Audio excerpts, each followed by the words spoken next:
Good morning. Please rise in body or spirit and join me for our opening hymn, Love Will Guide Us, number 131 in the Gray Hymnal.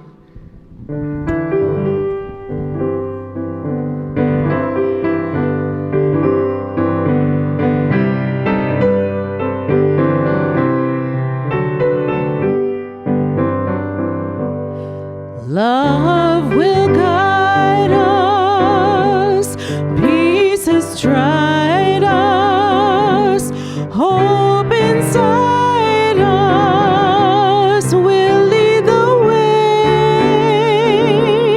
on the road from grief to giving. Love will guide us through the night. If you cannot sing like angels, if you cannot speak before thousands, you can give from deep within you. You can change the world with your love. Love will guide us, peace has tried us, hope inside us will lead the way on the road from greed to giving. Love will guide us through the hard night. Please be seated.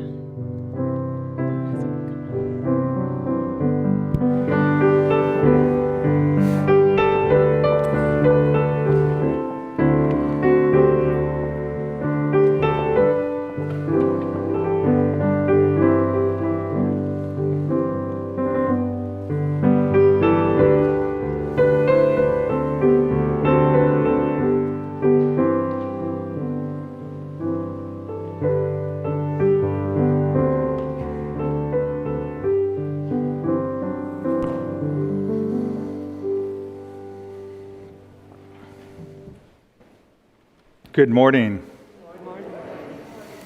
Welcome to this Sunday service of the Eno River Unitarian Universalist Fellowship here in Durham, North Carolina. My name is Reverend Daniel Trollinger, Executive Minister here. Whoever you are, wherever you come from, whatever your race, gender identity, whomever you love, and wherever you are on your spiritual journey, you are welcome here.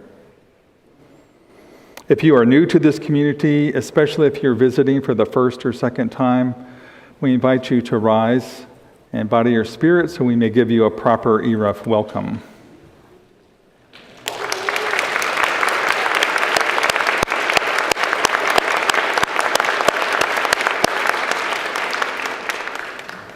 For those of you on the live stream, please introduce yourself in the chat. If you have children or youth with you, they are invited to attend one of our religious education classes as they are sung out at the Time for All Ages in this service. We also invite you to the Inquirers class for visitors and newcomers, which is held in the Care Building right next door, right after this service. Our UU principles and sources are being reimagined by the UUA. They are looking for local congregations to provide feedback on this process. If you're interested in learning more or want to find out how you can participate, there will be an information session in this room in the sanctuary at 11:30 today. Fellowship hour with tabling and coffee will be available in the fellowship hall indoors right after the service.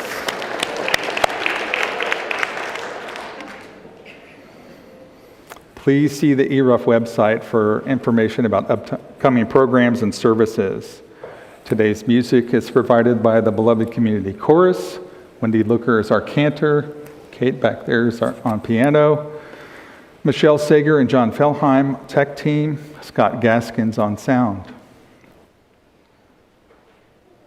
Now would be a good time to take any devices you have and turn them off or put them on worship mode. And let us center ourselves to be present here together. And take a full breath.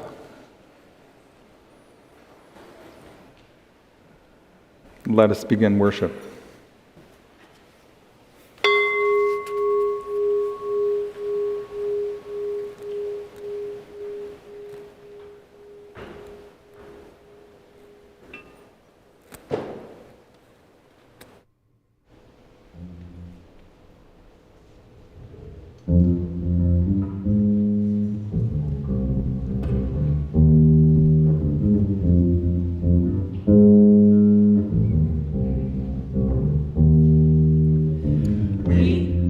Unstoppable. Another world is possible. We are unstoppable. We join us? Another world is possible. We're just chanting. We are unstoppable. Another world is possible. We are unstoppable. Another world is possible. It doesn't have to be like this. It doesn't have to be like this. It doesn't have to be like this. It doesn't have to be like this. It doesn't have to be like this. It doesn't have to be like this. It doesn't have to be like this. It doesn't have to be like this. It doesn't have to be like this. It doesn't have to be like this. Another world is possible. Today, another world is possible. Today, another world is possible. Today, another world is possible. Luchamos por la libertad. Luchamos por la libertad. Luchamos por la libertad. Luchamos por la libertad. Luchamos por la libertad. Aquí, luchamos por la libertad. Aquí, luchamos por la libertad. Aquí, luchamos por la libertad. They didn't know that we were seeds. They didn't know that we were seeds. They didn't know that we were seeds. They didn't know that we were seeds. We're here. No, they tried to bury us. We're here.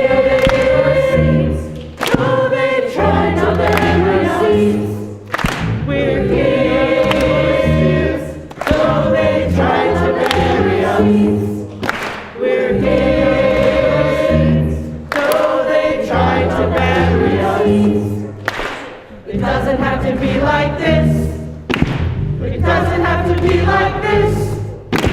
It doesn't have to be like this. It doesn't have to be like this. It doesn't have to be like this. It doesn't have to be like this. It doesn't have to be like this. It doesn't have to be like this.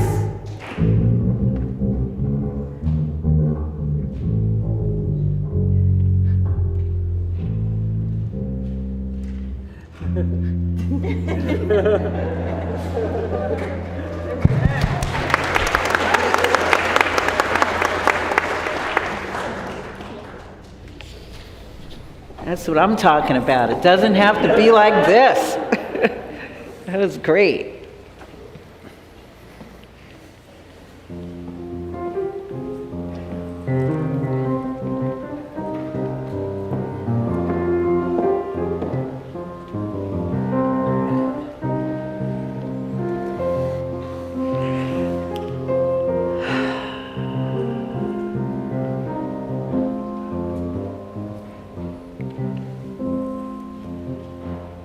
yes, yes, yes. Our opening words this morning are by Wendy Bartell and Lynn Gardner, and they write, "From our separate joys and struggles we come here to find peace of balance, to find the blessing of restlessness. All are welcome. To follow, to lead, to teach, to learn, all are welcome. To join in the dance, to catch our breath. All are welcome. To give generously, to receive gratefully. All are welcome." If we are steady and composed, if we feel completely lost, if we don't know what we are feeling, this community has a place for us. Here we matter and we are loved. If you are steady and poised, if you feel completely lost, if you don't know what you feel, this community has a place for all of us. We matter and we are loved. As we light our chalice flame this morning, may the light of our hearts open wide in a radical, love-filled welcome. And so with that, let us sing together. We're going to sing hymn number 396 for those of you who need the hymnal. That's the gray hymnal, and Wendy will lead us. So hymn number 396 is "I Know This Rose Will Open." Please rise in body or spirit. Thank you. And we are going to sing it together in a round, and Reverend Jim is going to help us. We're going to have, you all will be group 1, and then we're going to have group 2 here in the center and group 3 over on this side. So just to review, in case you don't know this particular hymn, I'm going to sing. We'll do it call and response. And I'll do each of the 4 verses. So the first is, "I know this rose will open." Would you sing that, please? Ready? I know this rose will open. Second is, "I know my fear will burn away." Your turn. I know my fear will burn away. I know my soul will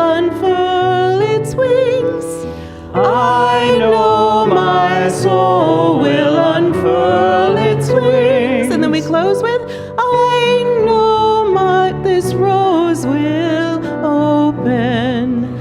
I know this rose will open. And now we're going to do it in a round. So we'll begin. If you would sing the whole thing through twice. Okay, so they're going to start. Group 1, ready, and... I know this rose will open. This rose, I know my fear will burn away. I know my soul will unfurl its wings. I know this rose will open. I know this rose will open. I know my fear will burn away. I know my soul will unfurl its wings. I know this rose will open.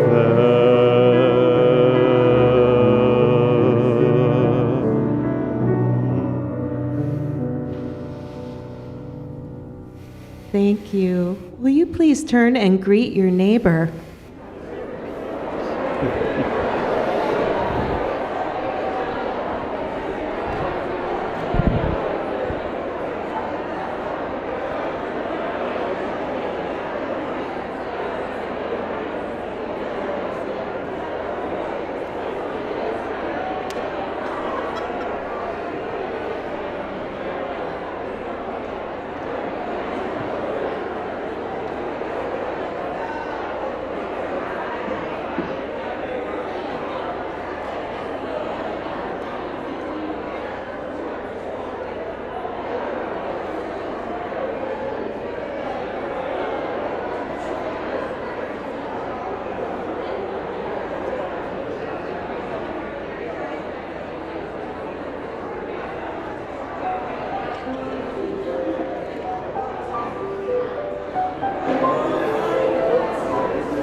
Ooh.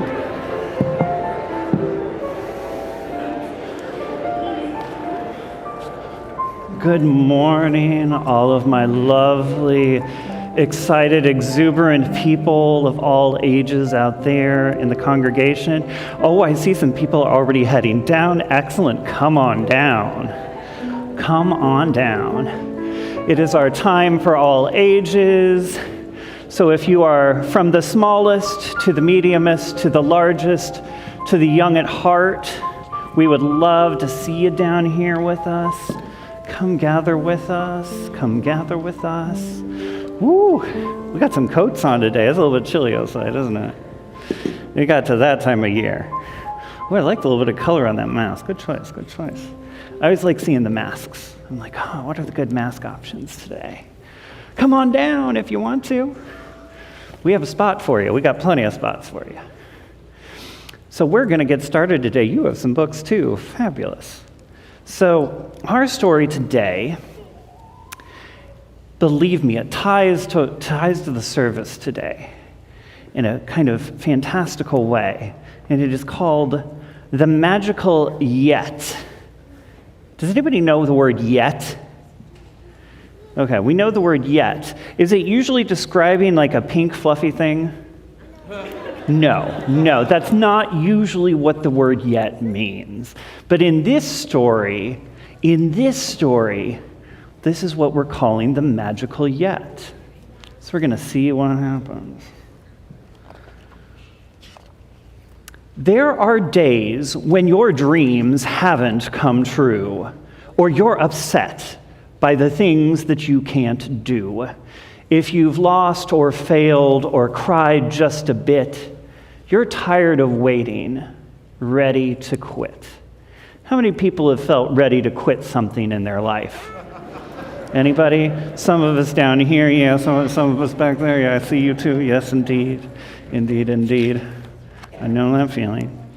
Like that shiny new bike you couldn't ride, and it didn't matter how hard you tried.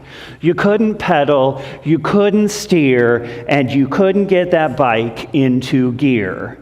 Then when you thought you were on the right track, you popped a wheelie and fell on your back. I especially feel this because I can't ride a bike. Don't tell any of the older people that I can't ride a bike, as though they can't hear me on the microphone. And now you won't ride. No way, not ever. No riding for you. You will walk forever.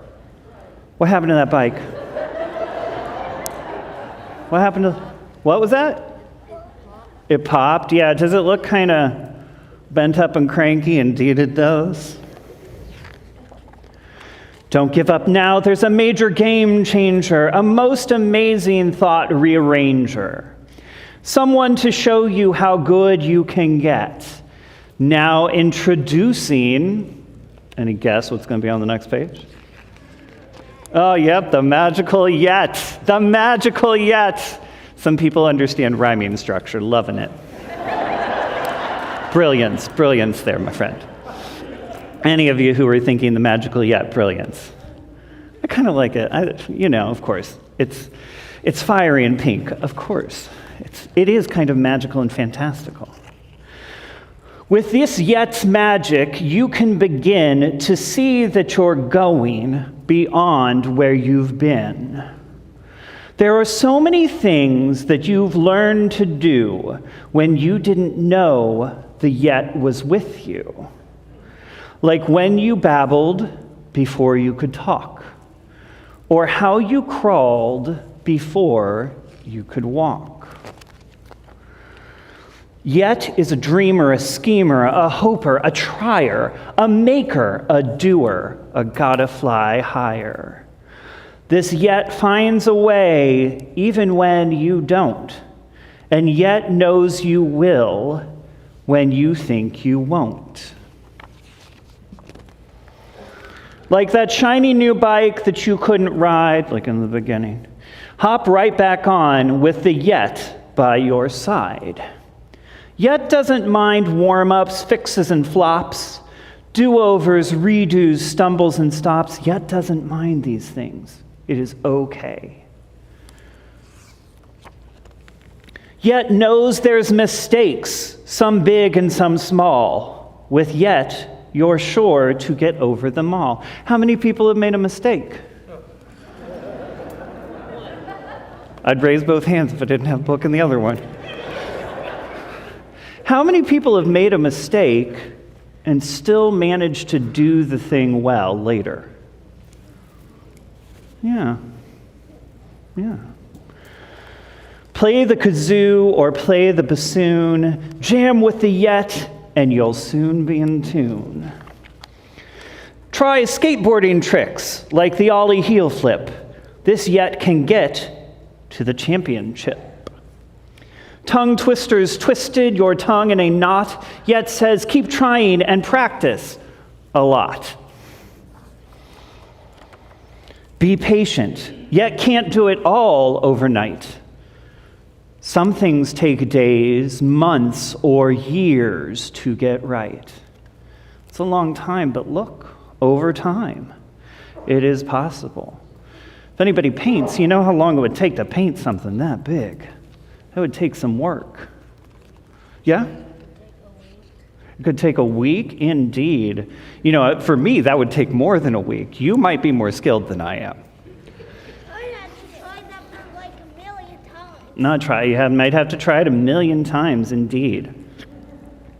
But if you keep leaping, dreaming, wishing, waiting, learning, trying, missing,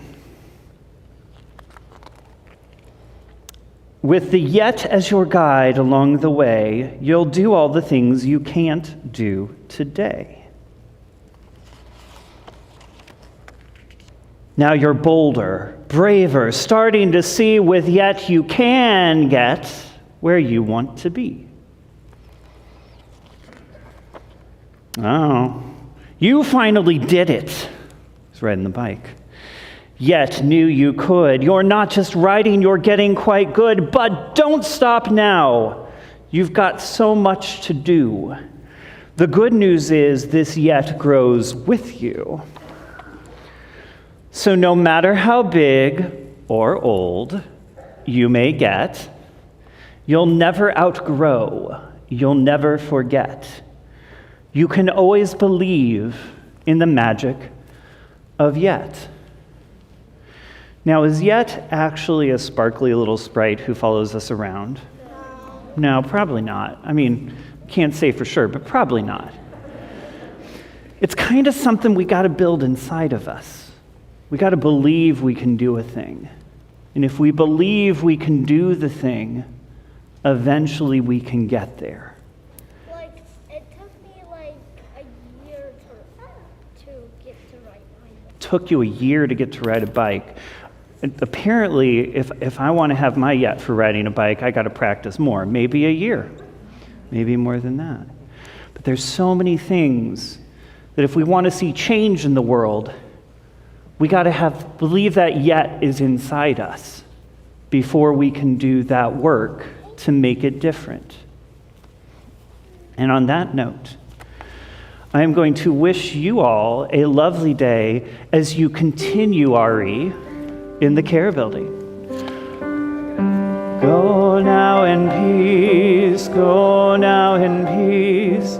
May the spirit of love surround you everywhere, everywhere you may go.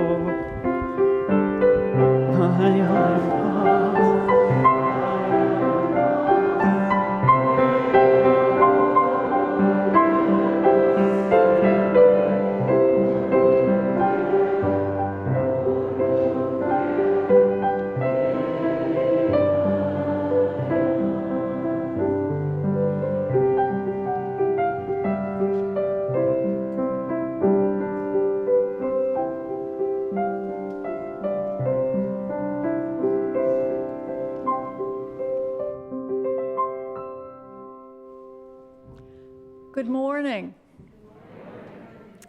The Durham Community Land Trust is the recipient of this year's November Congregational Giving for Justice. We know that affordable housing is a huge issue around the country, including here in Durham. Lots of people are aware of Habitat for Humanity, where low to moderate income people contribute sweat equity to building a house, which they then own. And after some time, the owners can sell that house at market rate. Durham Habitat has provided many homes for folks this way. But another option is the land trust model, which keeps its properties permanently affordable. The Durham Community Land Trustees unofficially began in 1987 when a group of neighbors in West End, an historically black neighborhood, banded together to help each other make needed home repairs so that homes would not fall into disrepair and be abandoned. They wanted families to be able to continue living in decent housing in a cared-for neighborhood. That group became one of the first land trusts in this country. Following the land trust model, they keep properties affordable by establishing income guidelines for the people who will live in their homes and by retaining ownership of the land that the house sits on, and also by setting limits on the amount of appreciation that can be included in the sales price if and when a DCLT property is resold. Also, homes owned through DCLT can be passed down from one generation to the next, thereby meeting the goal of keeping families in their neighborhoods. DCLT has now expanded into 6 other historically black neighborhoods. A part of that expansion happened 6 years ago when a retiring landlord offered DCLT over 50 properties in East Durham. And through a loan from self-help and financing through Durham City, DCLT did purchase those properties, but the buildings had not had upgrades. And so DCLT has gradually tackled that. They're now in the second phase of rehabbing these dwellings, and that typically entails replacing old appliances with energy-efficient ones, adding insulation and other green upgrades. And recently, because land itself is so expensive, DCLT has begun a program to add a small accessory dwelling unit, a tiny house, to properties that they already own, thereby creating another affordable space or possibly a multi-generational space without having to buy more land.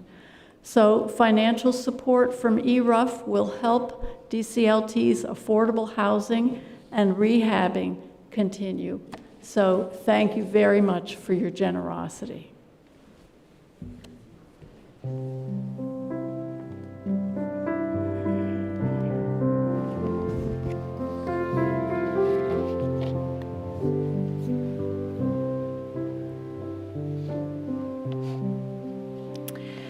So the Eno River Unitarian Universalist Fellowship is a spiritual community dedicated to the search for truth and compassionate ways of living.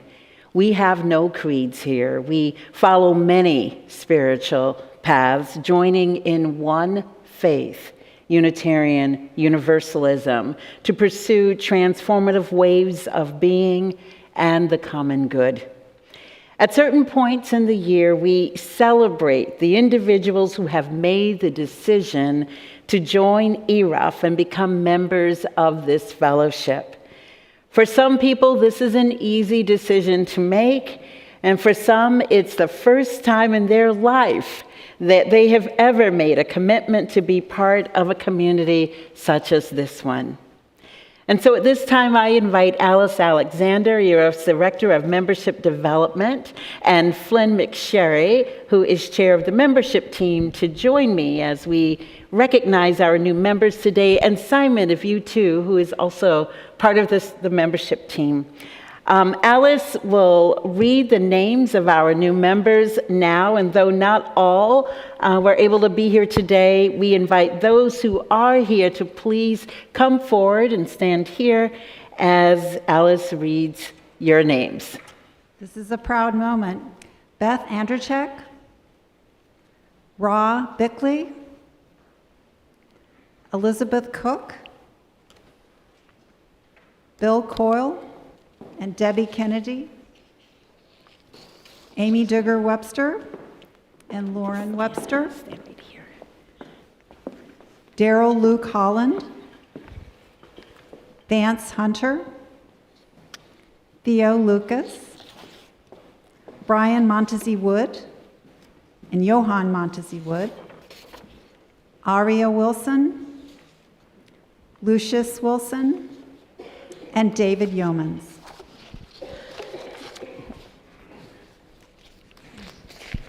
We welcome you as friends and companions in this congregation. We are a group of diverse individuals bound together by our common quest, our common needs, and our common values. May you grow in your sense of belonging as you take your place among us. So I just need to get a good look at all of y'all. So in joining this congregation, you, all of you, will become stewards and trustees of the Eno River Unitarian Universalist Fellowship. What happens here, both now and in the future, will be because of your initiative, your hard work, your stewardship, and your imagination. I urge you to learn all you can about our tradition and to develop your own sense of who you are as a Unitarian Universalist. And I urge you always to bring here the passion of your dreams and your highest hopes. Welcome.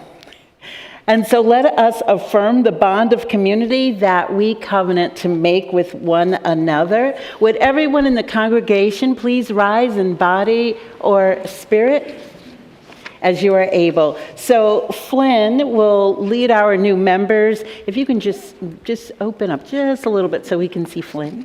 Flynn will lead our new members in their affirmation, and we invite all of you, you were given a piece of paper when you came up, to join Flynn in saying the affirmation. And for those of you who might be on the live stream, we invite you to participate in saying the affirmation as well. As members of the Eno River Unitarian Universalist Fellowship, we join in the covenant to affirm and promote the principles of Unitarian Universalism, accepting differences among us as opportunities for growth. We will contribute toward making this a vital and loving community. And so, members of the congregation, your response will now appear on the screen. And wherever you are, whether you're in the room or not, we invite all members to join Alice Alexander, who is also a member of this congregation, in reading the words of welcome. Okay, ready? We welcome you. We join with you in your quest and rededicate ourselves to the ideals of this community. Well, all right. So I invite all of you to welcome our newest members of ERUF. Look there.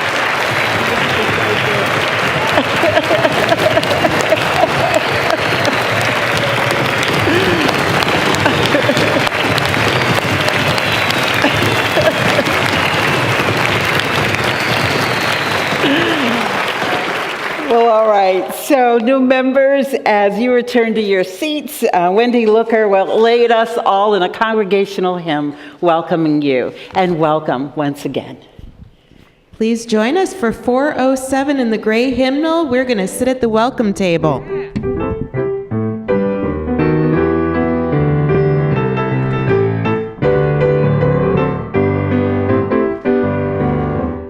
We're gonna sit at the welcome table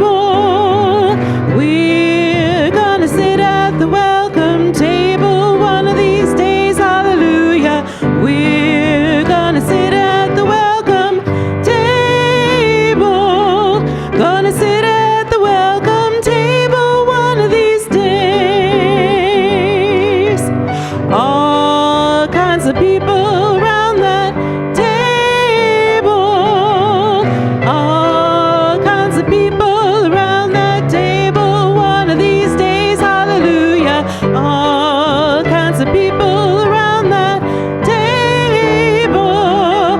Gonna sit at the welcome table one of these days. No fancy style at the welcome table. No fancy style at the welcome table one of these days. Hallelujah. No fancy style at the welcome table. Gonna sit at the welcome table one of these days.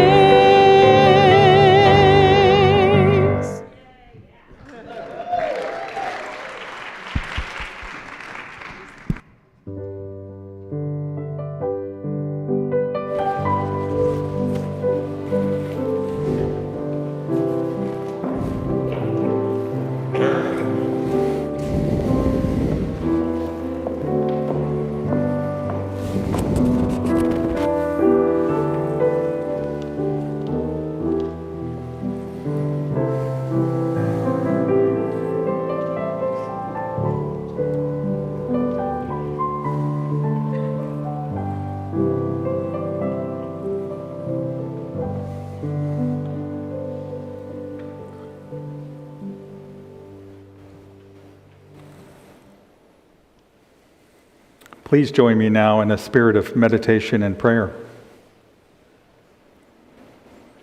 Spirit of life, in this moment of sharing together with the greater mystery that surrounds us all, let us open with a spirit of gratitude to welcome the gifts of this day. We give thanks for the many ways we can find a sense of connection here. A place of refuge and purpose, grounded in shared values.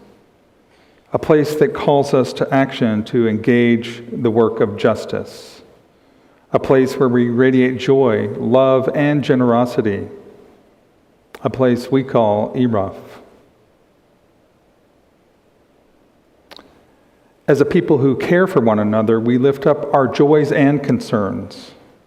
We hold in our hearts all our new members and their families, and we celebrate the joy of creating beloved community together. We celebrate with David Zucchino, who recently received the North Carolina Award for Literature by the governor, honoring his distinguished career as an author and journalist. We also lift up our concerns for here in the world. We hold in our hearts all those living in the shadow of war and violence. We hold in our hearts all those who have been forgotten, who are marginalized, and who are in crisis. In our prayers, our worship, our words, and actions, may we face the changes and challenges before us with compassion. May we be guided by an inner compass that aligns with our values and faith to withstand the swirl of news and noise all around us. We acknowledge the need for healing, for reconciliation and justice in the face of systemic racism, collective oppression, and the ongoing marginalization of Black and brown people. We pray for the courage to dismantle and change these unjust systems to create a more equitable world for all. We honor the courage to implement change demonstrated by all the participants and delegates of the 27th United Nations Convention on Climate Change in Egypt as they work to find sustainable environmental solutions for the earth. May we work together to create the more beautiful world our hearts know is possible as we open to the power and potential of change. On this day, in this sacred moment, let us pause and breathe in the silence together.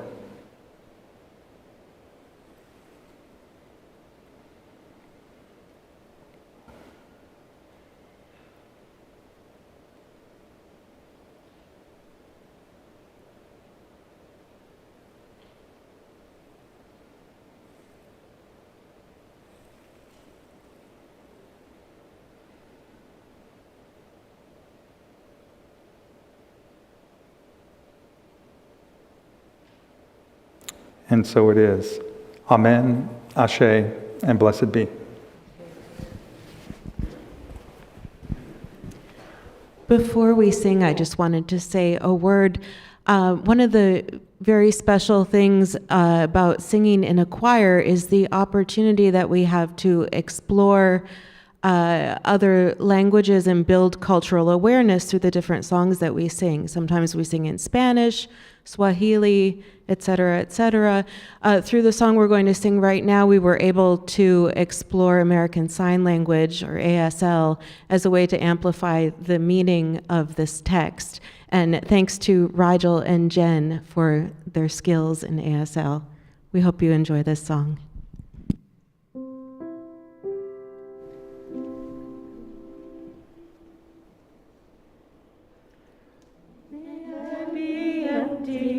And open to receive the light. May I be empty and open to receive. May I be full and open to receive the light. May I be full and open to receive. May I be empty and open to receive the light. May I be empty and open to receive. May I be full and open to receive the light. May I be full and open to receive. May I be empty and open to receive the light. May I be empty and open to receive. May I be full and open to receive the light. May I be full and open to receive. May I be empty and open to receive the light. May I be empty and open to receive. May I be full and open to receive the light. May I be full and open to receive. May I be empty and open to receive the light. May I be empty and open to receive. May I be full and open to receive the light. May I be full and open to receive.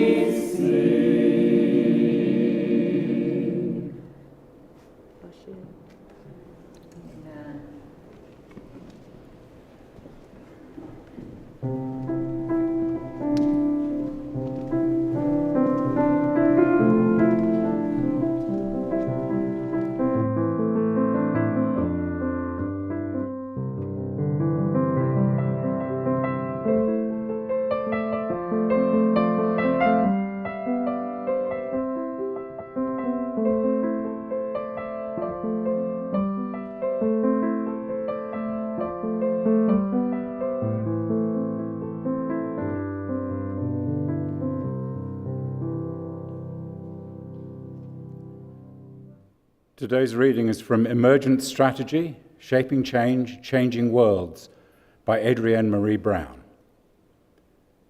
One of my favorite questions today is, how do we turn our collective full-bodied intelligence towards collaboration, if that is the way we will survive? My favorite life forms right now are dandelions and mushrooms.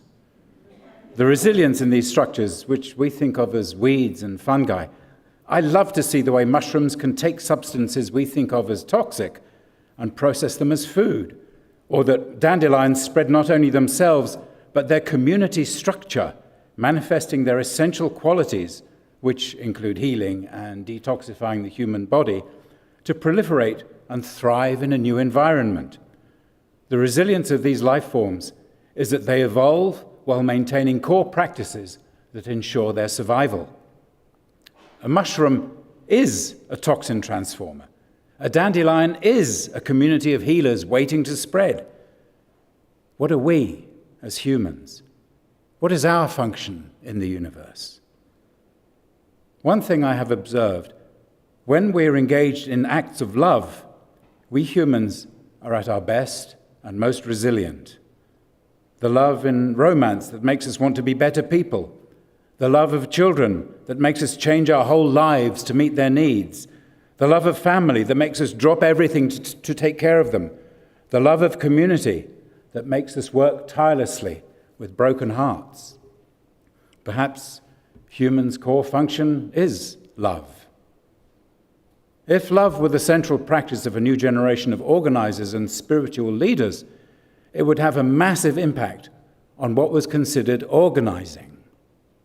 If the goal was to increase the love rather than winning or dominating a constant opponent, I think we could actually imagine liberation from constant oppression. We would suddenly be seeing everything we do, everyone we meet, not through the tactical eyes of war, but through eyes of love. We would see that there's no such thing as a blank canvas, an empty land, or a new idea, but everywhere there is complex, ancient, fertile ground, full of potential. We would organize with the perspective that there is wisdom and experience and amazing story in the communities we love. And instead of starting up new ideas or organizations all the time, we would want to listen, support, collaborate, merge, and grow through fusion, not competition. We would understand that the strength of our movement is in the strength of our relationships, which could only be measured by their depth. I want a future where we are curious, interested, visionary, adaptive. We hone our skills of naming and analyzing the crises. I learned in school how to deconstruct, but how do we move beyond our beautiful deconstruction? Who teaches us to reconstruct? How do we cultivate the muscle of radical imagination needed to dream together beyond fear? We need to move from competitive ideation, trying to push our individual ideas, to collective ideation, collaborative ideation. It isn't about having the number one best idea, but having ideas that come from and work for more people.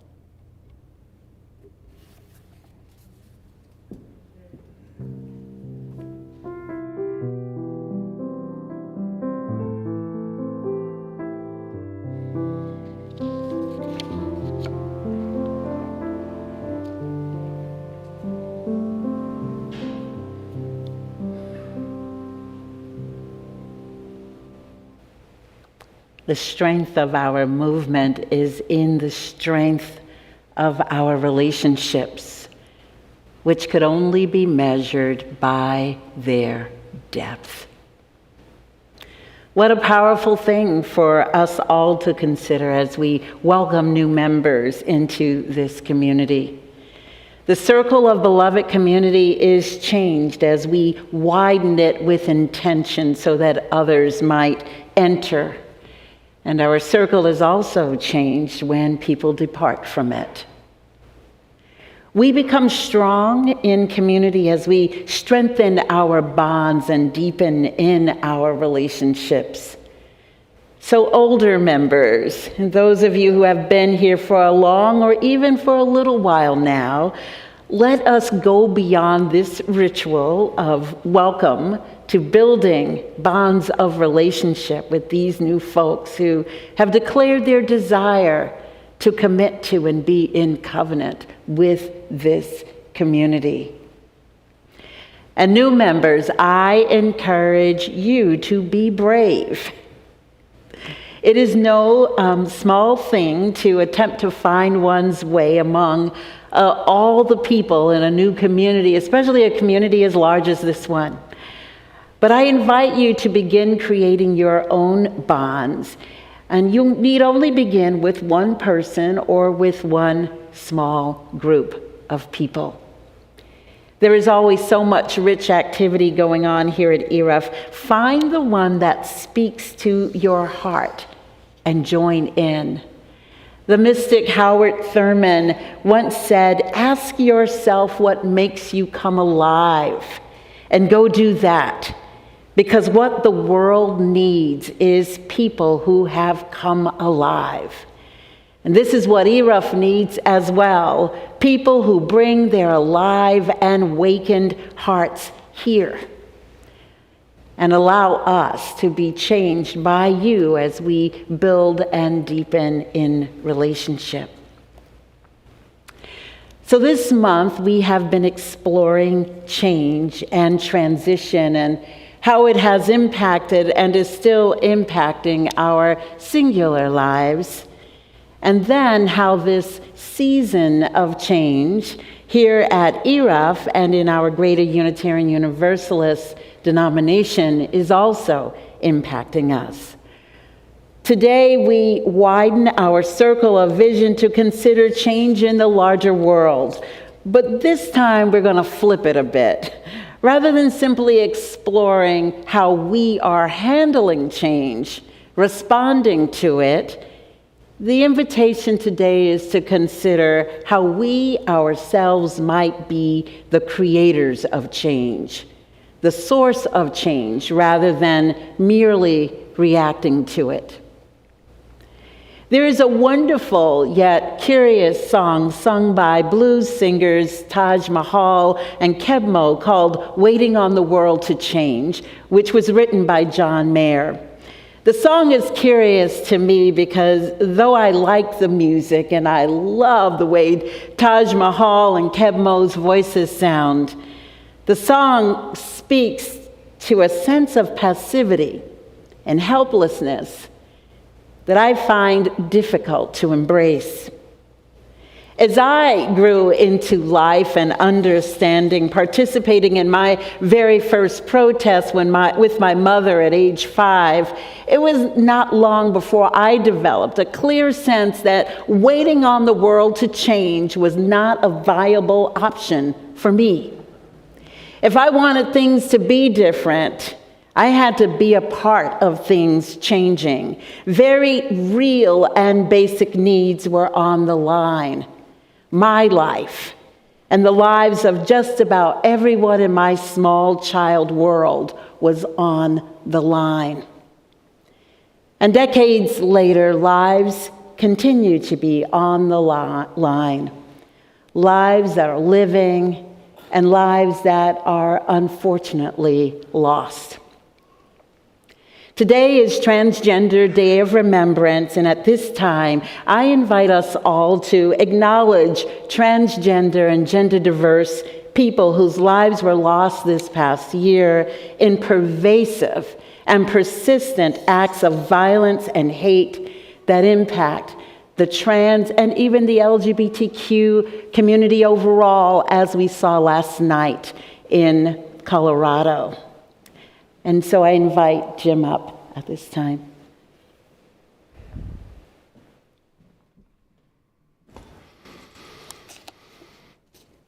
As Reverend Jacqueline said, I say this with a particular holding and reverence for what happened in Colorado Springs last night, a shooting where at least 5 people have died at an LGBTQ club. Many more injured. What does it mean to mourn? What does it mean to grieve a loss, to grieve the death of a loved one? It is a changing of who we are as a person, a change in the makeup of our presence, our person, our humanity. It's an altering of our path in life. To remember those we've loved changes the way we view the world. It can change how we interact with others day to day. What does it mean to have someone taken from us?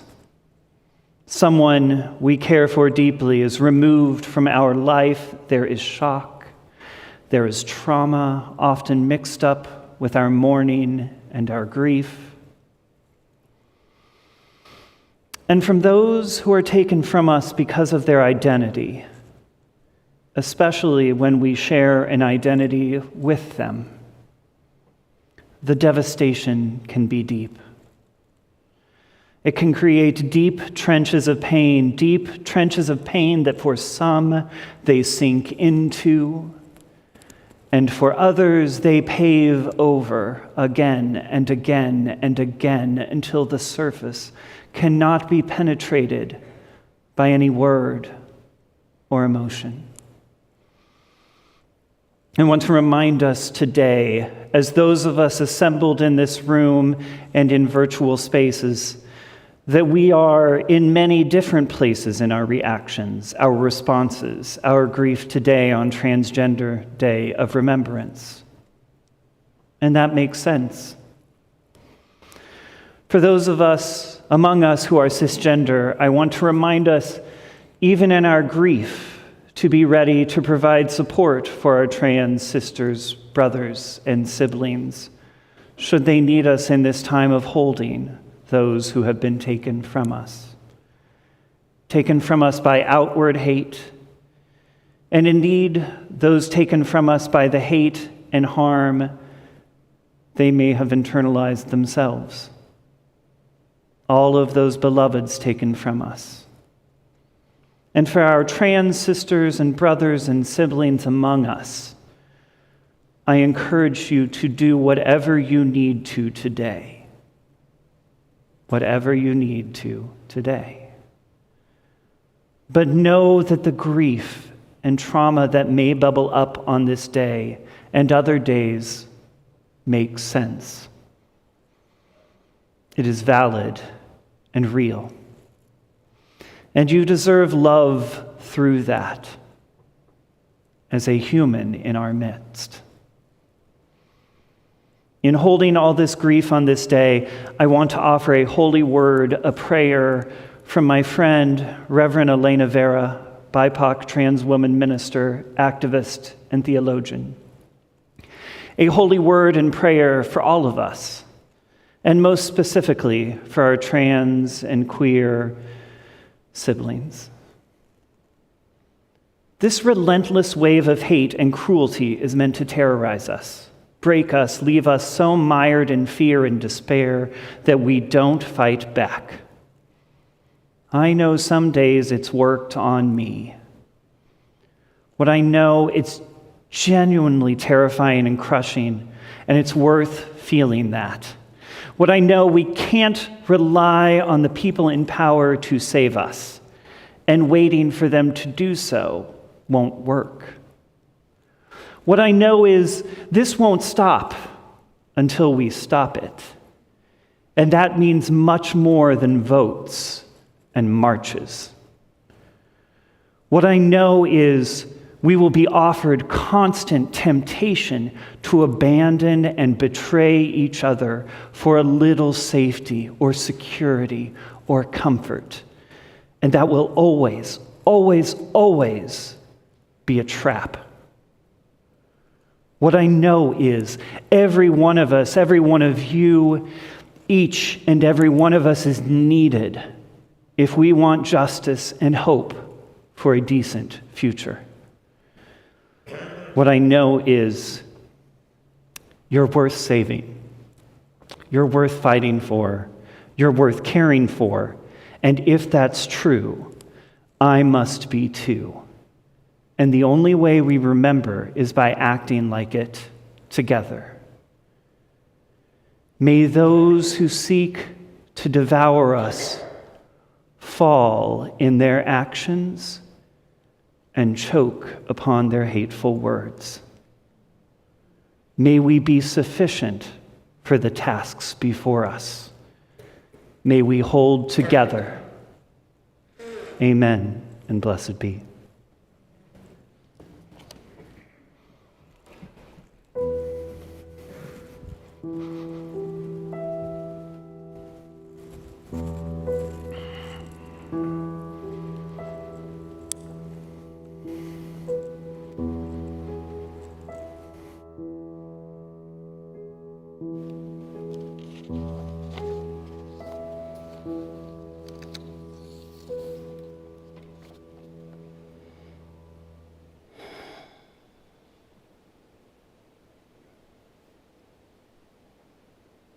may we hold together.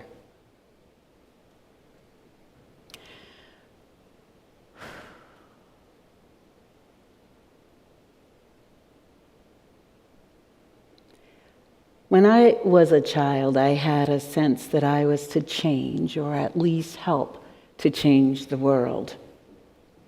I held that as a core personal belief well into adulthood. For a long while, that sense filled me with optimism, which grew into frustrated self-righteousness, and sometimes wavered between despair, anger, and disillusionment. It took personal humility and lessons over a lifetime to understand that I was not responsible for creating all the change that made my heart so very heavy, all the change that needed to occur in this world. Though I had taken a transformational workshop training in which we were given the mantra, if it's to be, it's up to me,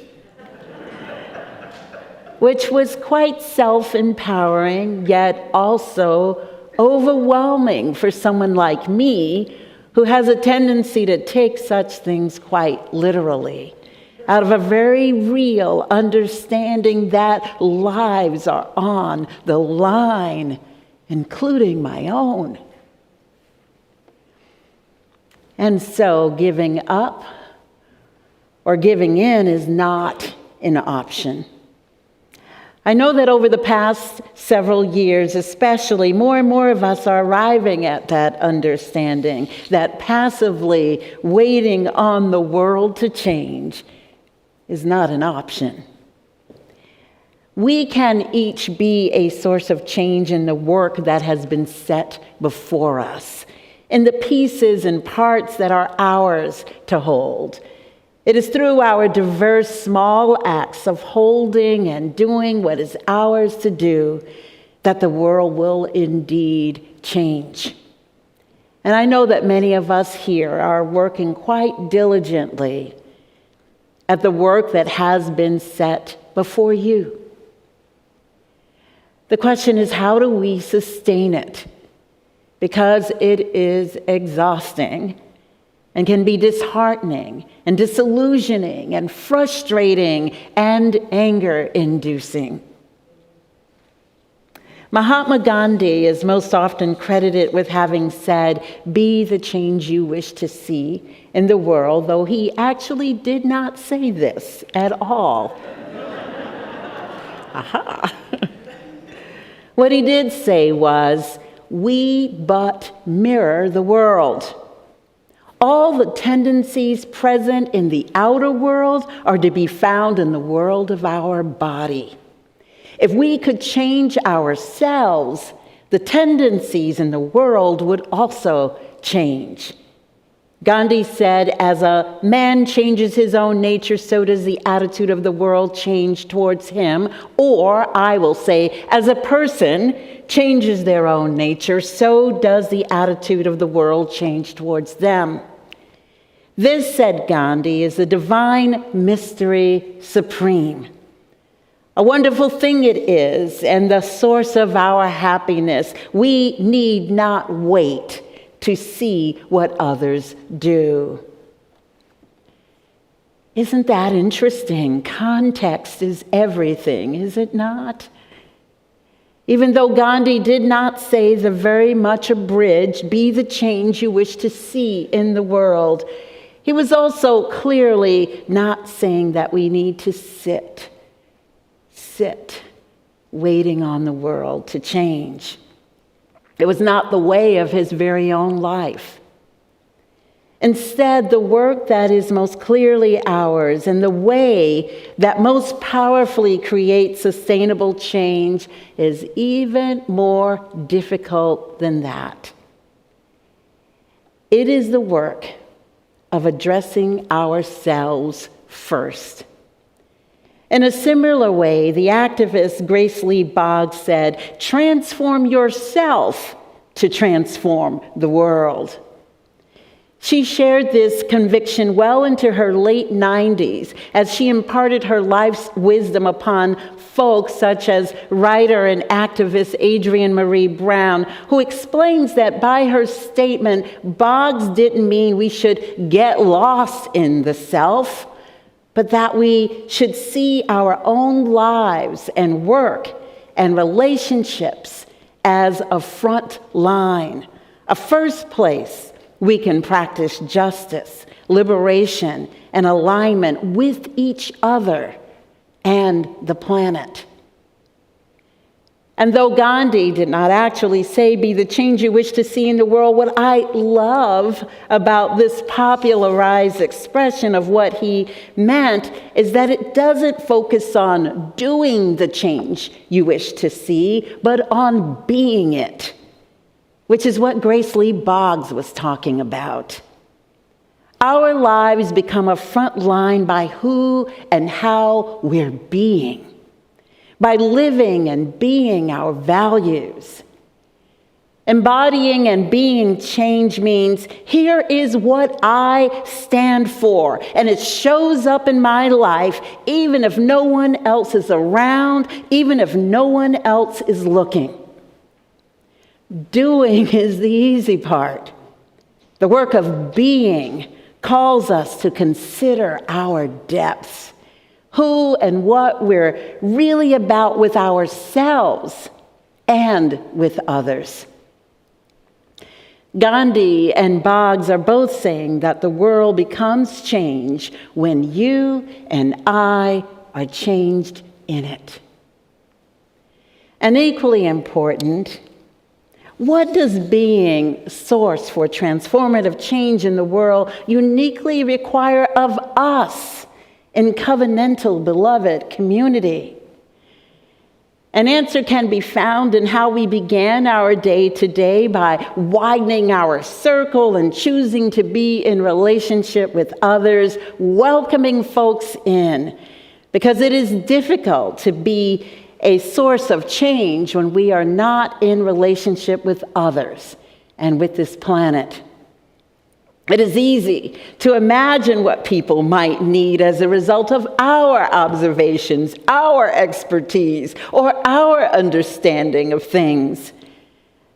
But this sort of understanding can also be damaging and presumptive or unproductive when not based on relationship. There's a centuries-old slogan that goes, "Nothing about us without us," which means that nothing should get decided without the direct involvement and full participation of those directly impacted by decisions that get made. When we encounter people and seek to be in relationship with them and accompanied by our humility and respect for their inherent worth and dignity, for the power and agency they already have, there is no need for us to work to empower them or presume things for them. Instead, we can seek ways to be with them, adapting with them, moving alongside, or more specifically, even following them and their lead. This is important, especially when we have money and resources to give, or if we become attached to solutions that we have or that we can see without realizing that we might lack an awareness of what we do not see and what the most critical needs are. Something we might not yet imagine, and that can have an even greater impact, emerges when we invite others to be in the room with us, in relationship, as we are making well-meaning plans to be of assistance to others, or even to the world itself. Who else do we need to invite into our considerations? It's about collaboration, being in community, and in partnership, in a nothing about us without us understanding and way of being. For example, during the month of November, we now take up this special collection for organizations or groups beyond our walls that we are already in relationship with, which means that it calls us to think of them in the particulars, not in the abstract, in what we think might be helpful to them. That is what relationship does. And so I appreciate that Adrienne Marie Brown looks toward nature for lessons in creating change such as this. She writes, "My dream is a movement with such deep trust that we move as a murmuration, the way groups of starlings billow, dive, spin, dance collectively through the air to avoid predators.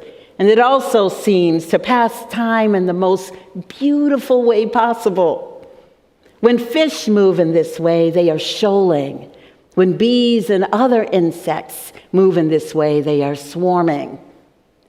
Here's how it works in a murmuration, shoal, swarm. Each creature is tuned into its neighbors, the creatures right around it in the formation. This might be the birds on either side or the 6 fish in either direction. There is a right relationship, a right distance between them. Too close and they crash, too far away and they can't feel the micro-adaptions of the other bodies. Each creature is shifting direction, speed, and proximity based on the information of the other creatures' bodies. There is a deep trust in this. To lift because the birds around you are lifting. To live based on your collective, real-time adaptations. In this way, thousands of birds or fish or bees can move together, each empowered with basic rules and a vision to live. Imagine our movements cultivating this type of trust and depth with each other. And so these 2 questions I leave you to contemplate that are also actions I ask you to take. First, what must be transformed in you to transform this world into the one our hearts know is possible? That is worthy of each of our reflection and consideration. What must be transformed in me to transform this world? And second, for everything that we do beyond our walls, and perhaps for some of the things we do inside these walls, who might we form a murmuration, a shoal, a swarm with in the city of Durham, in the state of North Carolina, in the world even? Who might we be with, tuned in with, cultivating trust and creating depth in relationships? Hold it upon your hearts, my friends.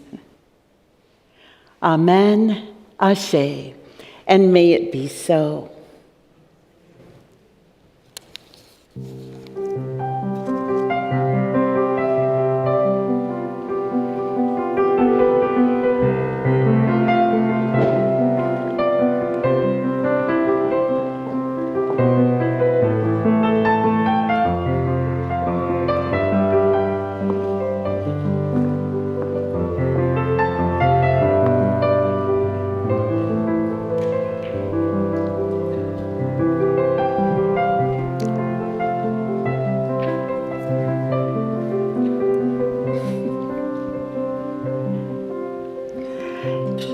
Each Sunday as we gather in beloved community, as we gather together, it takes so much of us to do this, to create all of this together, so much of our time, our talents, our treasure, and just the desires of our heart. And so this morning, as the greeters step forward to take up this morning's offering, as Jane said earlier today, this morning's offering, as it will the rest of this month, will go to the Durham Community Land Trust as we support their desire to create affordable housing here in Durham. And if you do not have cash or something to put in the plate, please go to eref.org/give on your device, and you'll see how to do that. You just put whatever you'd like into the space that says give or Sunday offering. Is that right, Daniel? It says offering? Collection plate. It says collection plate. Anyway, turn it over to Wendy.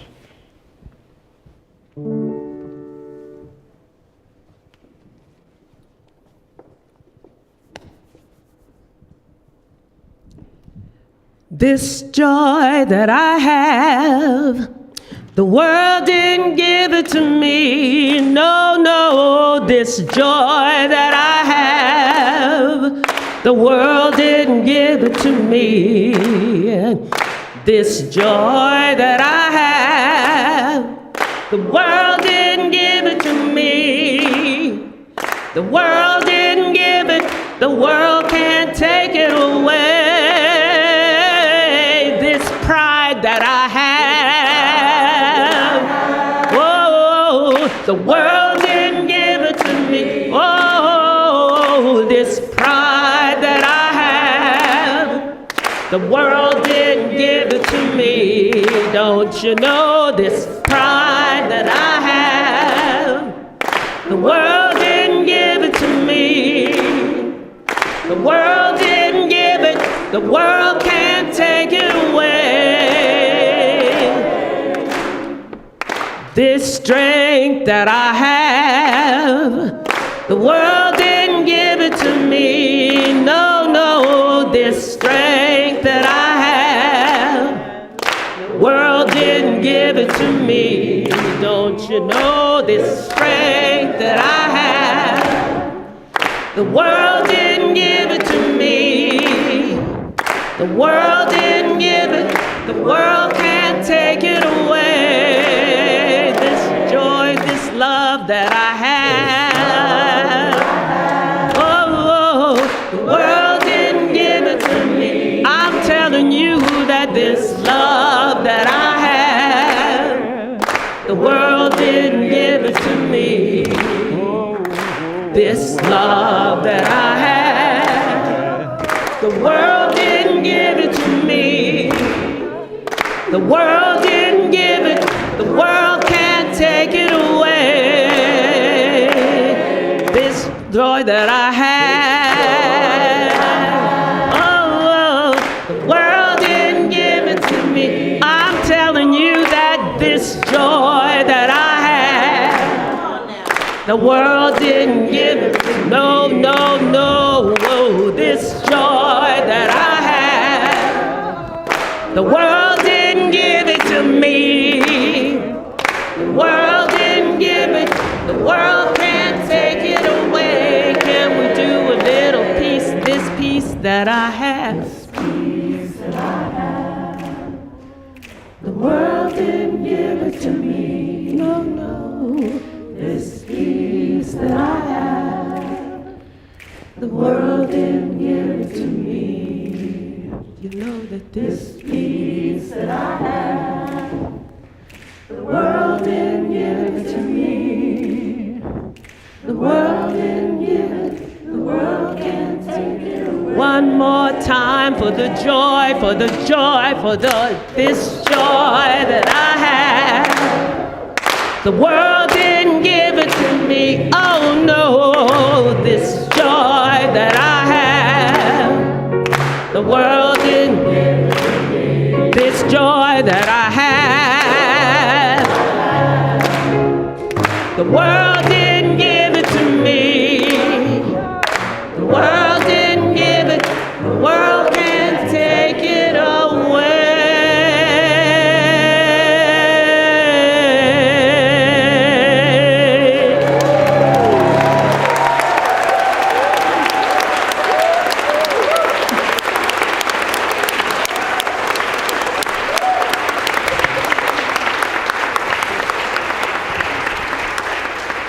Amen, amen, amen. Miss Joan. We give thanks. We give thanks for Miss Joan. We give thanks for the Beloved Community Chorus. We give thanks that we get to be here together in Beloved Community. And let us sing our final hymn. Wendy will lead us. Okay, our final hymn is Come and Go With Me, 1018 in the Teal Hymnal.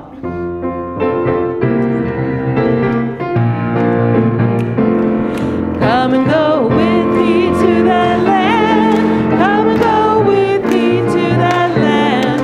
Come and go with me to that land where I'm found. Come and go with me to that land. Come and go with me to that land.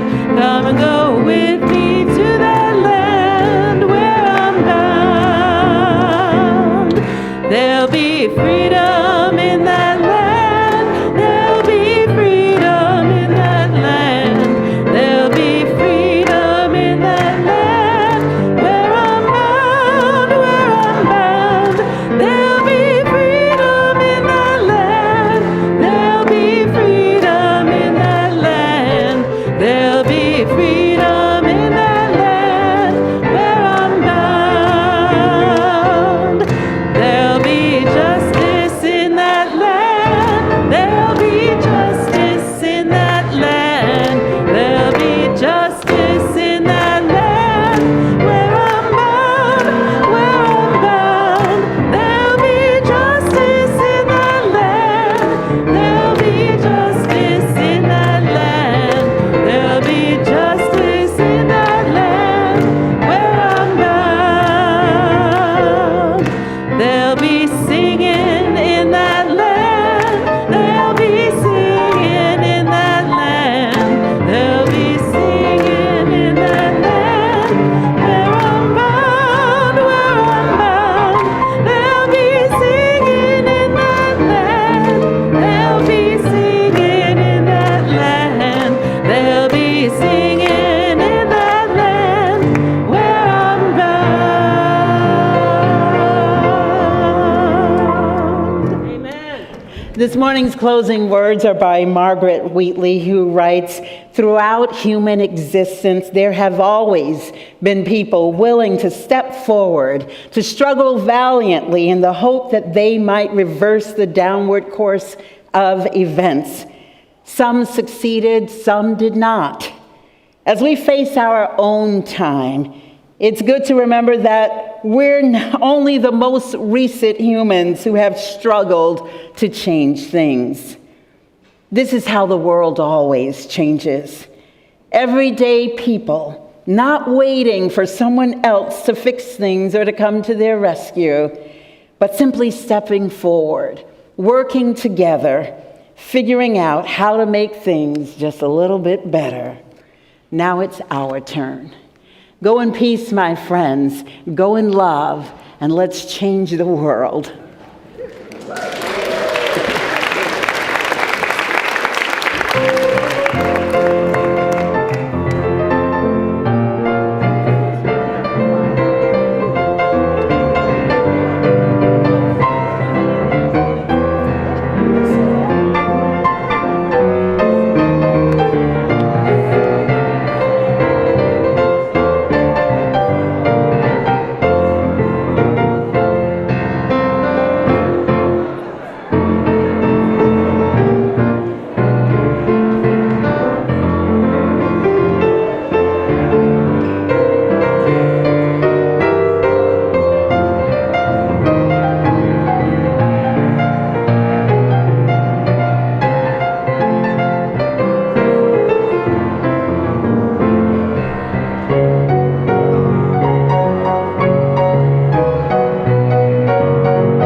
Amen.